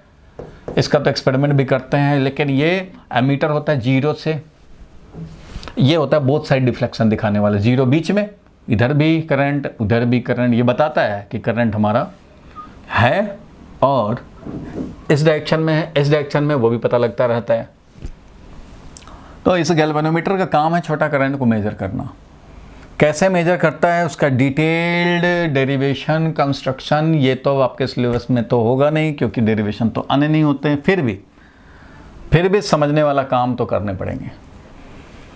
तो गैल्वेनोमीटर में समझो एक मैग्नेट नॉर्थ और एक मैग्नेट साउथ रहता है, और इसके बीच में हम लोग एक कॉइल सस्पेंडेड होता है, चाहे स्प्रिंग से अटैच्ड होता है या सस्पेंशन हम लोग करते हैं एक कॉइल, इसका दूसरा एंड ऐसे। तो अभी तो खैर समझने के लिए आपको बताना है, तो इसलिए दो तरह का इसमें कंस्ट्रक्शन चलता है, दोनों में से कोई से भी आप समझ सकते हैं। एक स्पाइरल वाला होता है और एक इस तरह से सस्पेंशन वायर वाला। तो आप ज़रा समझने के लिए मैं तुम्हें थोड़ा सा दिखा रहा हूँ कि नॉर्थ है, इधर साउथ है, और नॉर्थ और साउथ के बीच में होता है मैग्नेटिक फील्ड। नॉर्थ से निकल रहा होगा, साउथ में एंटर करेगा, ऐसे निकल के भाग जाता बेचारा उधर, लेकिन यहाँ साउथ है, पकड़ लिया इसको। अरे भैया ये मैग्नेट है बड़ा सा, ठीक है, नॉर्थ है इधर, इसका साउथ है, ये भी बड़ा सा मैग्नेट है, साउथ है इधर, नॉर्थ है। इसके फील्ड लाइन ऐसे चलेंगे, ऐसे ऐसे, इसके फील्ड लाइन भी ऐसे चलेंगे। तो वही वाली बात होगी कि दो कॉइल, एक के फील्ड ऐसे चल रहे थे, एक के ऐसे। तो हुआ क्या भाई? तो रिजल्टेंट ये हुआ कि ये तो इधर से निकल नहीं पाया, इसी में रह गया। याद होगा, निकल नहीं पाता। वैसे ही इसके फील्ड जो ऐसे निकलना चाहेंगे, लेकिन ये कैप्चर कर लेगा, तो ये इसको वापस यहीं ले आएगा, इसलिए अंदर में ये कोई निकल नहीं पाएगा यहाँ से, ये इसमें एंटर कर जाएगा। इसलिए एक यूनिफॉर्म फील्ड अंदर में ऑलमोस्ट सेट हो जाएगा फील्ड। अब कैसा फील्ड है, कौन सा फील्ड है, थोड़ा सा आपको अगर मैं बताऊं तो ये फील्ड है रेडियल फील्ड। अब क्या बताया जाए? रेडियल फील्ड है भाई। रेडियल फील्ड का एक काम होता है, अब इसका डिटेल जानने का तो उतना तुम्हें ज़रूरत है नहीं, बट ये समझो कि इस तरह से स्ट्रक्चर होता है इस मैग्नेट का कि ये रेडियल फील्ड लाइन का मतलब होता है कि इसका, इस कॉइल का, ध्यान देना, पहले तो आप कंस्ट्रक्शन समझ लो, उसके बाद रेडियल फील्ड लाइन का मैं मतलब भी समझाऊं।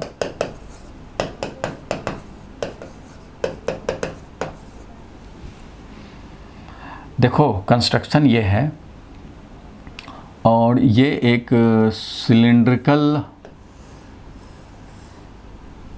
कॉइल में ये वाइंडिंग किया होता है। मतलब समझो कैसे क्या है वो भी तो बताना ही पड़ेगा ना। देखो ये है पूरा एक गैल्वेनोमीटर में याद होगा ऐसा बना होता है 0 1 2 0 1 2, और यहाँ एक नॉब, एक यहाँ होता है, एक प्लस एक माइनस, ऐसे होता है, या माइनस प्लस, ठीक है भाई। और इंडिकेटर इसमें रहता है, अपना इंडिकेटर बताता रहेगा भाई, इंडिकेटर बताता रहेगा। तो इसमें जो दो ये टर्मिनल हैं, वो ये टर्मिनल है, ये T1 T2। इधर से करंट आता है, कुछ करता है, चला जाता है। तो समझो कि यही T1 ये टर्मिनल, इधर से करंट आएगा, अब कुछ क्या करेगा वो देखो, ऐसे आया करंट वायर के थ्रू, और ये करंट ऐसे सस्पेंशन वाले में आएगा। ये सस्पेंशन जो है वो इसका है, मतलब किसका है भाई? ये समझो ये जो सिलिंड्रिकल बॉडी है ना, उसको सस्पेंड किया हुआ है। और ये कॉइल जो आया, ये करंट कैरिंग वायर जो आया, वो ऐसे करके इसमें हम लोगों ने डायमेट्रिकली इस पे, फिर डायमेट्रिकली इस पे, सिलेंडर है ये, सिलेंडर आया डायमेट्रिकली, नीचे का बेस जो सर्कुलर उस पर भी डायमेट्रिकली, ऐसे ये वाइंडिंग किया हुआ है, कॉइल बनाया हुआ है, 10 लूप 15 लूप करके दूसरा एंड ऐसे चला गया। उधर से करंट आएगा तो इधर करंट जाएगा। उससे हुआ क्या? उससे हुआ ये, समझने का कोशिश करो, शॉर्टकट में कुछ तो समझ में आ जाए, कम से कम बात बन जाए। तो देखो भाई, जब ये करंट नहीं था तो n तो नंबर ऑफ लूप तो था, नंबर ऑफ लूप बना हुआ है, करंट भले ही नहीं पास कराएं लेकिन कॉइल में है, इसमें कॉइल इसमें है, भले करंट नहीं पास कराएं, तो करंट नहीं जब पास किया है तो NIA 0 है। 0 है क्यों? क्योंकि नंबर ऑफ लूप तो है, एरिया ऑफ द लूप भी है, लेकिन करंट ही नहीं है। भैया अब जब करंट ही नहीं है तो मैग्नेटिक मोमेंट 0 है। 0 है, कोई बात नहीं, मैग्नेटिक फील्ड है तब भी हमारा करंट करेगा, मैग्नेट ही नहीं है तो टॉर्क भी नहीं लगेगा, ऐसे ही पड़ा हुआ है। लेकिन जैसे ही इसमें करंट पास कराओगे तो ये बन जाएगा मैग्नेटिक मोमेंट। जैसे ही करंट पास कराया तो क्या बन गया भाई? तो मैग्नेटिक मोमेंट बन गया। तो ये मैग्नेटिक मोमेंट बन गया तो अब इस पे लगेगा टॉर्क। क्यों भाई? क्योंकि ये करंट कैरिंग कॉइल का एक होगा, समझो कि करंट कैरिंग कॉइल है तो इसके प्लेन के परपेंडिकुलर होगा ऐसे मैग्नेटिक मोमेंट NIA। बताओ भाई, ये होगा मैग्नेटिक मोमेंट एक। जो भी कॉइल है भाई, तो इसके कॉरस्पॉन्डिंग एक मैग्नेटिक मोमेंट तो होगा। ये अगर कॉइल है, इसमें करंट ऐसे आया, कहीं से करंट ऐसे ऐसे करंट चल रहा है इसमें और चल करके फिर चला गया, अरे भैया तो ये करंट कैरिंग कॉइल तो बन गया और मैग्नेटिक फील्ड में है, मैग्नेटिक फील्ड होगा कहीं।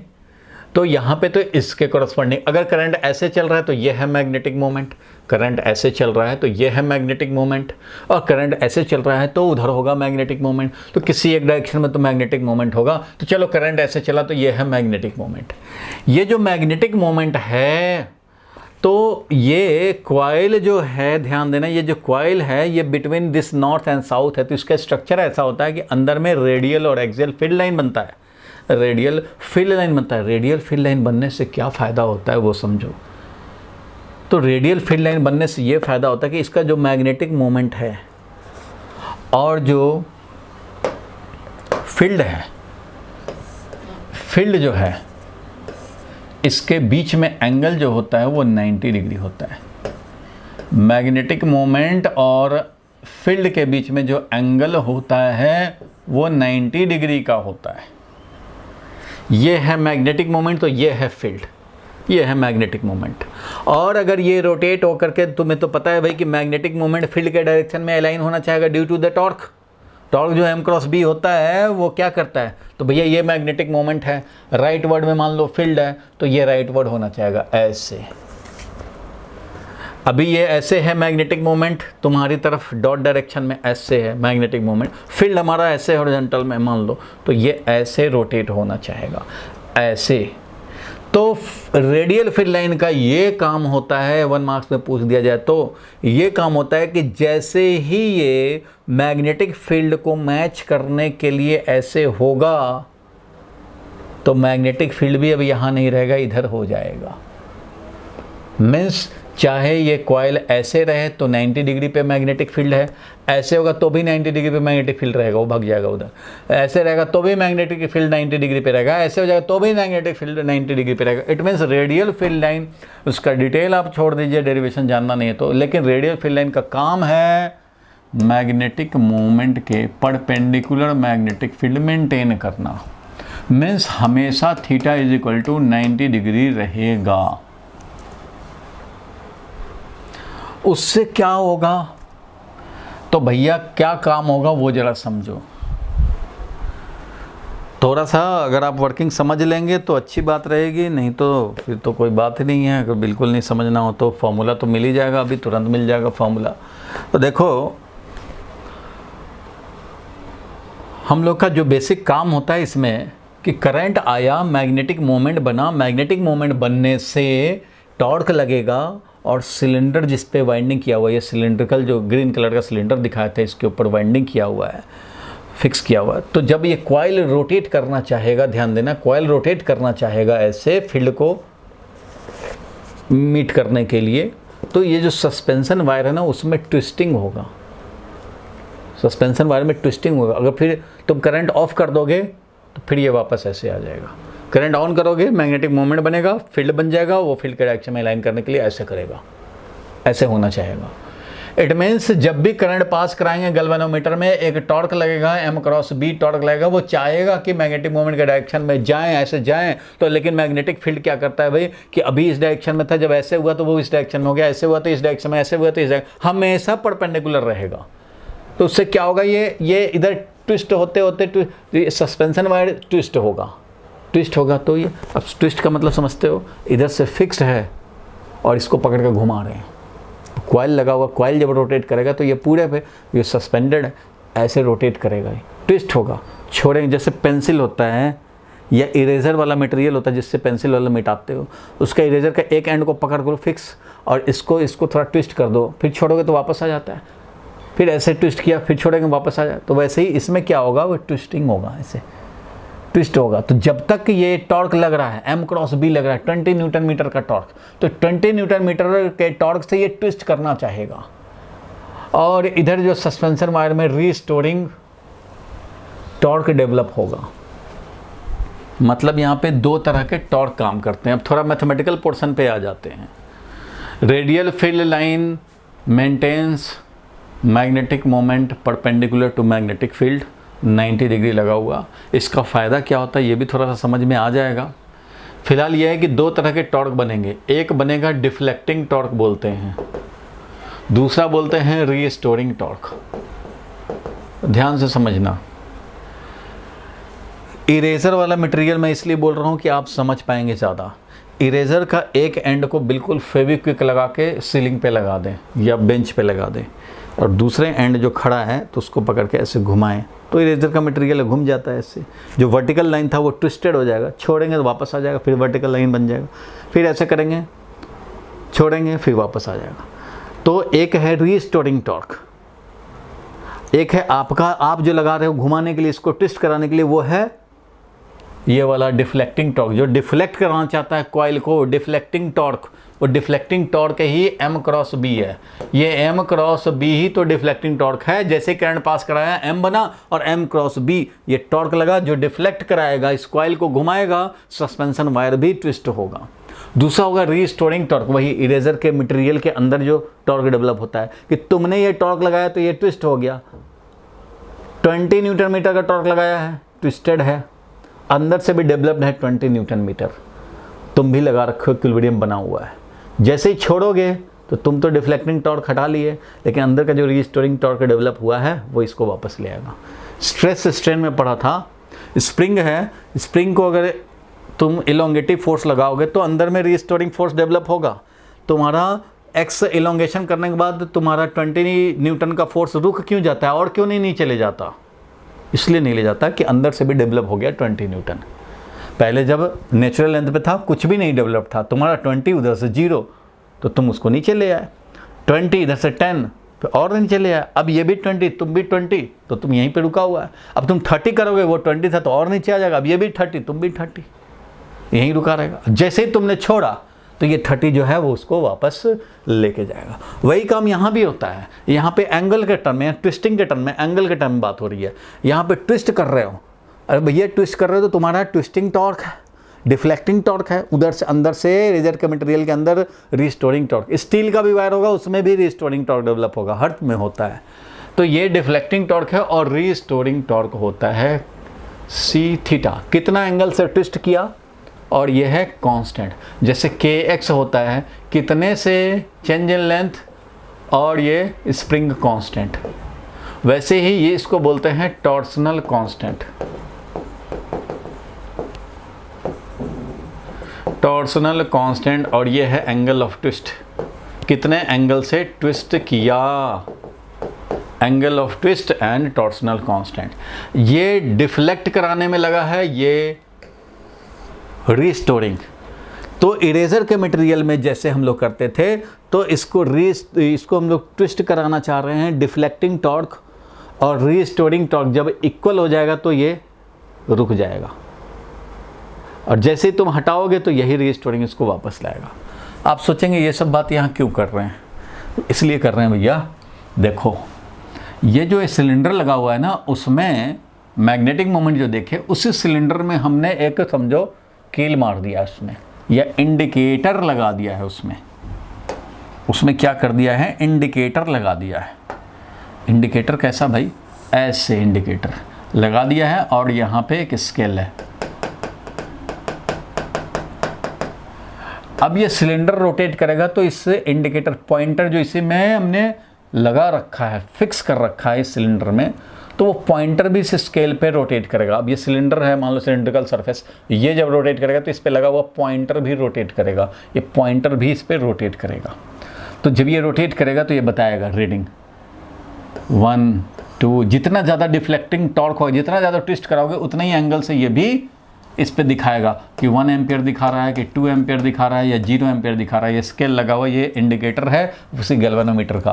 और जब करंट अपोजिट डायरेक्शन में हो जाए तो मैग्नेटिक मोमेंट उधर हो जाएगा।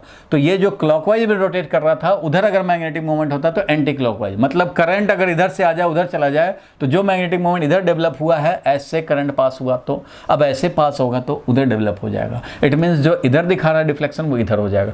मतलब ये कि ये जो पॉइंटर है जो ऐसे रोटेट हो रहा है तो उधर जा रहा है, जब ऐसे रोटेट होगा तो इधर आएगा। मीन्स एक बार इधर दिखाएगा तो एक बार इधर दिखाएगा।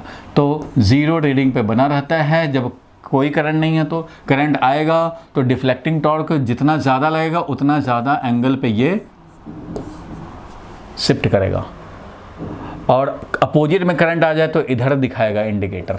तो इस तरह से ये अरेंजमेंट बना रखे हैं। ये बता देगा कि कितना करंट पास हो रहा है, क्योंकि करंट पास होने से टॉर्क बनेगा। कैसे? देखो M क्रॉस B, ये जो डिफ्लेक्टिंग टॉर्क है, ये तुम्हें पता लग गया कि इक्विलिब्रियम कब बनेगा। एक इसको डिफ्लेक्ट कराने में लगा हुआ है, एक इसको रिस्टोर, तो इक्विलिब्रियम बनेगा। उसी समय ये पॉइंटर रुक जाएगा, इंडिकेटर रुक जाएगा। तो at equilibrium of indicator deflecting torque is equal to restoring torque. ये बात समझ में आया? डिफ्लेक्टिंग टॉर्क 20 तो रीस्टोरिंग भी 20, फिर रुक जाएगा। जैसे स्प्रिंग में 20 न्यूटन लगाओगे तो 20 के कॉरस्पॉन्डिंग जब डेवलप होगा तो रुक जाएगा। 30 लगाओगे तो ज़्यादा एक्सटेंशन होकर के रुकेगा।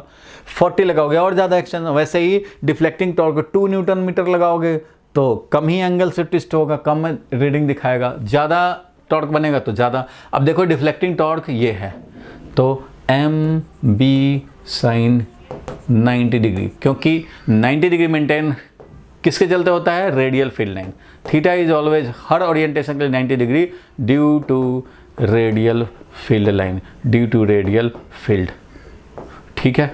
अब देखो ये MB साइन थीटा जो डिफ्लेक्टिंग टॉर्क है वो M है NIAB, और साइन थीटा तो भाई 1 होता है। NIAB देखो, ज़्यादा करंट ज़्यादा डिफ्लेक्टिंग टॉर्क, ज़्यादा करें क्योंकि number of turn in the loop fix है, area of the loop fix है, बी मैग्नेटिक फील्ड फिक्स है। आई अगर 2 एम्पियर पास कराओगे तो छोटा डिफ्लेक्टिंग टॉर्क लगेगा, थोड़ा सा एंगल से ट्विस्ट होकर के दिखा देगा 0.5 एम्पियर। थोड़ा और दोगे, थोड़ा और ज़्यादा करंट पास होगा इसमें तो और ज़्यादा टॉर्क बनेगा, तो और ज़्यादा टॉर्क के कॉरस्पॉन्डिंग और ज़्यादा एंगल से ट्विस्ट होकर तब जाके इक्विलिब्रियम बनेगा। तो जैसे ही इक्विलिब्रियम एस्टेब्लिश होगा तभी तुम्हारा इंडिकेट होगा। तो deflecting torque is equal to restoring torque C theta, C into theta. थीटा कितने एंगल से पॉइंटर रोटेट किया है। अब यहाँ पे देखोगे, अब यहाँ जो देखोगे कि ये क्या हो गया भाई, तो सी है torsional constant of the suspension wire, और दूसरे फॉर्मेट में स्पाइरल स्प्रिंग होता है उसका भी टॉर्सनल कांस्टेंट। कोई भी 2 मॉडल बनते हैं, एक सस्पेंशन वायर वाला, एक स्पाइरल वाला, तो कोई भी रहे फॉर्मूला वही रहना है, टॉर्सनल कांस्टेंट। तो अब जरा देखो कि ये NIAB, यहाँ पे मैं बात करूँ थीटा, तो थीटा इज इक्वल टू क्या मिल जाएगा, तो NAB divided by C into I, ये है तुम्हारा मेन फॉर्मूला कि deflection in the galvanometer, deflection in the galvanometer is directly proportional to current. Number of loops in the coil fixed, area of the coil fix, magnetic field fix, torsional constant भी constant fix. तो जितना ज़्यादा current pass कराओगे उतना ज़्यादा angle of deflection होगा। यही तुम्हारा रीडिंग लेते हो भाई, इसी के कॉरस्पॉन्डिंग रीडिंग जो एंगल ऑफ डिफ्लेक्शन है वो proportional to current in the galvanometer. जितना ज़्यादा करंट पास कराओगे उतना ज़्यादा रीडिंग दिखाएगा। बताओ बात समझ में आई? ये रिस्टोरिंग टॉर्क, ठीक है, restoring torque tries to nullify twisting।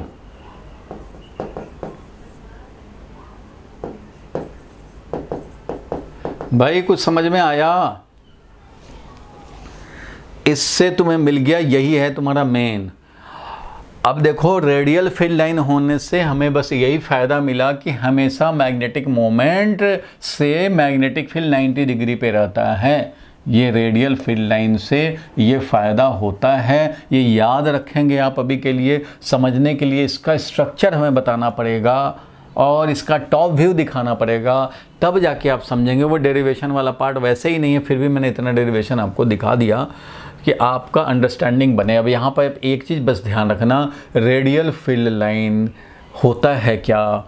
तो भाई ये होता है अंदर में फील्ड लाइन इस तरह से बने होते हैं कि कभी भी मैग्नेटिक मोमेंट फील्ड के डायरेक्शन में नहीं हो पाएगा। हमेशा फील्ड 90 डिग्री रहेगा। ये इधर जाएगा, ये फील्ड भी 90 डिग्री भी रहेगा। इधर जाएगा तो भी 90 डिग्री रहेगा, इधर जाएगा तो भी 90 डिग्री रहेगा। फील्ड भी चेंज होता रहेगा इफेक्टिवली।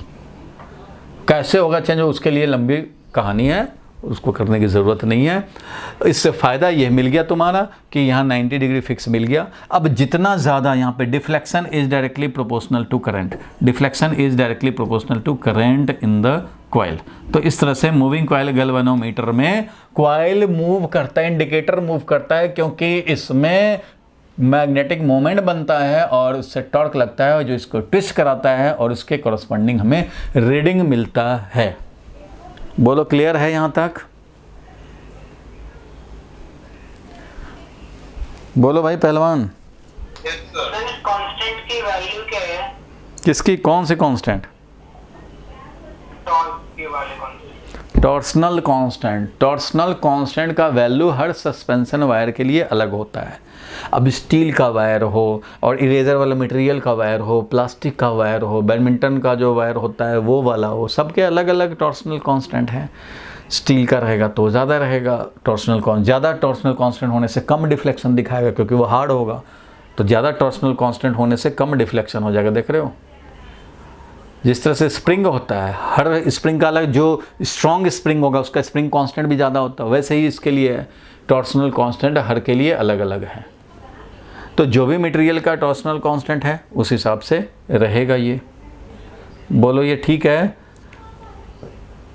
जब मान लो इरेजर का तुमने मटेरियल, मैंने इरेजर वाला एग्जांपल क्यों लिया, क्योंकि उसमें जो न्यू इरेजर जब निकालते हो तो उसका देखते हो एकदम क्यूबॉइड वाला शेप रहता है। उसका एक फेस को फिक्स करो, दूसरा फेस को घुमा दो तो तुम्हें वर्टिकल जो एज है वो एज रोटेटेड नज़र आएगा, थोड़ा ट्विस्टेड नज़र आएगा, छोड़ोगे वापस आ जाएगा। तो उसमें दिखता है। अब मैं बोलूँगा कि स्टील का ले लो, उसमें घुमाओ तो तुम्हें तो दिखाई नहीं देगा कि कैसे घूम रहा है, इसमें कैसे ट्विस्टिंग हो भी रहा है कि नहीं। हर में ट्विस्टिंग होता है, लेकिन किसी में स्टील में 0.00001 डिग्री का होगा एंगल ऑफ ट्विस्ट, और इरेजर में वही वाला जो है वो 3 डिग्री का, 5 डिग्री का और 10 डिग्री का डिफ्लेक्शन दिखाएगा। तो ईजिली आप ऑब्जर्व कर पाओगे। तो वैसे ही है, यहाँ पे 2 डिग्री का ही डिफ्लेक्शन हो जाए, देखो 1 डिग्री का डिफ्लेक्शन हो तब भी ये 0 से, देखते हो इंडिकेटर में कितना दिखाया रहता है, 0 1 2 3 4 ऐसा करके दिखाया रहता है, 5 6 7। थोड़ा सा इंडिकेटर थोड़ा सा भी अगर एंगल से ये 1 डिग्री से भी हुआ तो इसका रीडिंग दिखाने लग जाएगा, बताने लग जाएगा। तो मेन बात आपको ये समझना था कि इक्विलिब्रियम ऑफ इंडिकेटर के टाइम पे जब भी इक्विलिब्रियम जहाँ भी जाकर रुकेगा वो इक्विलिब्रियम बन जाएगा। जहाँ भी जाकर के रुक जाए रुकेगा कहाँ भाई? तुम 20 न्यूटन मीटर का टॉर्क बना है तो जब तक ये सी थीटा, थीटा तब तक बढ़ता रहेगा, जैसे के एक्स में एक्स तब तक बढ़ता रहेगा जब तक ये हमारा जो एक्सटर्नल फोर्स तुम लगाए हो उसके इक्वल ना हो जाए, तब तक तो ये एक्स रुकेगा नहीं, एक्स बढ़ता जाएगा। वैसे ही यहाँ पे सी तो फिक्स्ड है, लेकिन तुम जितना ज़्यादा करंट भेजे हो 20 के कॉरस्पॉन्डिंग टॉर्क बनाए तो ये वाला इंक्रीज होता जाएगा थीटा का वैल्यू, और ये जब सी थीटा 20 हो जाए तब जाके ये रुकेगा। फिर ये मान लो तुमने करंट ज़्यादा बढ़ा दिया, डबल कर दिया, 40 हो गया, तो भैया अब सी तो वही है, थीटा का वैल्यू भी डबल हो जाएगा पहले के रिस्पेक्ट में, तब जाकर इसको काउंटर बैलेंस कर पाएगा, तो वहाँ जाके रुकेगा। तो जितना ज़्यादा करंट उतना ज़्यादा डिफ्लेक्शन। यहाँ तक अगर क्लियर है तो आज के क्लास में मैं यहीं तक छोड़ूंगा, टाइम भी हो गया है। और इसके आगे गैल्वेनोमीटर में और कुछ पढ़ना होता, थोड़ा सा डेरिवेशन पे चले गए हम लोग, इसके आगे हम लोग पढ़ना होता है जो हम लोग देखेंगे नेक्स्ट क्लास में, वो है current and voltage sensitivity of galvanometer, ये जानना होगा। और तब हम लोग गैल्वेनोमीटर का conversion into ammeter and voltmeter पढ़ेंगे, आराम आराम से करेंगे, साथ में क्वेश्चन भी करते चलना है भाई। तो अभी लगाएंगे टाइम, अभी ऐसा नहीं है, चाहे तो नेक्स्ट क्लास में भी ख़त्म कर देंगे, लेकिन नहीं करना चाहते, 2 क्लास और लगाएंगे, अभी 2 क्लास और लगाएंगे। आज का ये समझ में आया भाई, मूविंग कॉइल गैल्वेनोमीटर का बेसिक फंक्शनिंग जो है इसका, वो क्लियर हुआ तुम्हें? एक cylinder suspended between the 2 magnet, current आया, कॉइल बना, निकल गया। जैसे ही करंट पास हुआ मैग्नेटिक मोमेंट बना और ये बी की तरफ लपका, बी की तरफ जाना चाहा, लेकिन बी खुद ही भाग रहा है।